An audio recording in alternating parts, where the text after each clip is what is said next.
নমস্কার বন্ধুরা। Indian post অফিসে যারা ফর্ম ফিল আপ করেছিলে তাদের কিন্তু মেরিট লিস্ট কিন্তু আউট হয়ে গেছে। তো তোমাদের নাম আছে কি না তোমরা কিভাবে দেখবে? পোস্ট অফিসে যে তোমরা অ্যাপ্লাই করেছিলে জিডিএসে, তোমাদের নাম কি এসেছে কি না এসেছে, তো তোমরা কিভাবে লিস্টে চেক করবে? তো চলো আজকে ভিডিওটা আমার এই বিষয়ে। আর আজকে আমি দেখাবো তোমাদেরকে কিভাবে তোমরা খুব সহজে ইন্ডিয়ান পোস্ট জিডিএস এর মধ্যে যে অ্যাপ্লাই করেছে তোমাদের মেরিট লিস্টে নাম আছে কিনা সেটা আমি অবশ্যই দেখাবো আজকে তোমাদেরকে।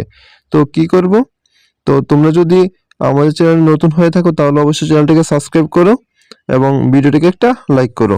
তো সবার প্রথমে আমরা কি করব, ক্রোম ব্রাউজারে চলে যাব। ক্রোম ব্রাউজারে আসার পর আমরা এখানে সার্চ করব ইন্ডিয়া পোস্ট জিডিএস।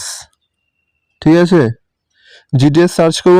সার্চ করার পর দেখতে পাচ্ছ তোমরা এখানে একটা ফার্স্ট যে লিঙ্কটা আছে ইন্ডিয়া পোস্ট, এখানে যে ইন্ডিয়া পোস্ট জিডিএস অনলাইন আছে, এই জিডিএস অনলাইনের মধ্যে ক্লিক করব। ঠিক আছে, তো ক্লিক করার পর দেখতে পাচ্ছ এরকম পেজটা আসবে। ঠিক আছে, এটা কিন্তু পুরনো পেজটা। তো এর মধ্যে দেখো একটা লেখা আছে ক্লিক হেয়ার বলে একটা অপশন আছে, এই যে অপশনটা, এর মধ্যে ক্লিক করবে তোমরা। এটার মধ্যে ক্লিক করলে নতুন ওয়েবসাইটে চলে যাবে।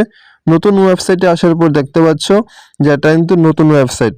তারপর তোমরা দেখতে পাচ্ছ যে এই জায়গাটায় দেখতে পাচ্ছ, এই জায়গাটায় ক্লিক করতে হবে। তো আমি একটু জুম করে নিচ্ছি, দেখতে ভালো সুবিধা হবে। তো এখানে দেখতে পাচ্ছ যে এখানে লেখা আছে শর্ট লিস্টেড ক্যান্ডিডেট শিডিউল 1 জানুয়ারি 2026। ঠিক আছে, তো এর মধ্যে ক্লিক করতে হবে, এই অপশনটার মধ্যে ক্লিক করতে হবে। তো আমি এখানে ক্লিক করছি। ক্লিক করার পরে এখানে দেখতে পারবে যে তুমি কোন সার্কেল থেকে অ্যাপ্লাই করেছিলে এটা অবশ্যই তোমাকে দেখতে হবে। এখানে দেখো অনেকগুলো রাজ্যের নাম আছে। ঠিক আছে, প্রথমে আছে অন্ধ্রপ্রদেশ, আসাম, বিহার, ছত্তিশগড়, দিল্লি। তো এরকমভাবে কিন্তু অনেক রাজ্যের কিন্তু নাম আছে এখানে। তো এখানে আমি চেক করব কি, এখানে আমি চেক করব ওয়েস্ট বেঙ্গলটা। ওয়েস্ট বেঙ্গলটা আমি তোমাদেরকে চেক করে দেখাচ্ছি। এই ওয়েস্ট বেঙ্গলে আমি ক্লিক করব। ওয়েস্ট বেঙ্গলে ক্লিক করার পর দেখতে পাচ্ছি এখানে কিন্তু নিচে একটা অপশন আসবে, তো এটার মধ্যে ক্লিক করতে হবে। আমি ক্লিক করলাম।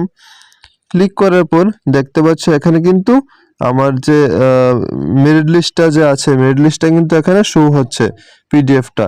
তো এখান থেকে তুমি কিন্তু তোমার নামটা কিন্তু খুঁজে বের করতে পারবে। ঠিক আছে, তোমরা এভাবে কিন্তু তোমাদের যে নামটা আছে নামটা এখান থেকে খুঁজে বের করতে পারবে এখান থেকে খুব সহজেই। তো ভিডিওটা কেমন হয়েছে অবশ্যই জানিয়ে দেবে কমেন্ট বক্সে, আর তোমাদের নাম এসেছে কিনা অবশ্যই কমেন্ট বক্সে বলে দেবে। ঠিক আছে, তাহলে দেখা হচ্ছে নেক্সট ভিডিওতে। Thanks for watching.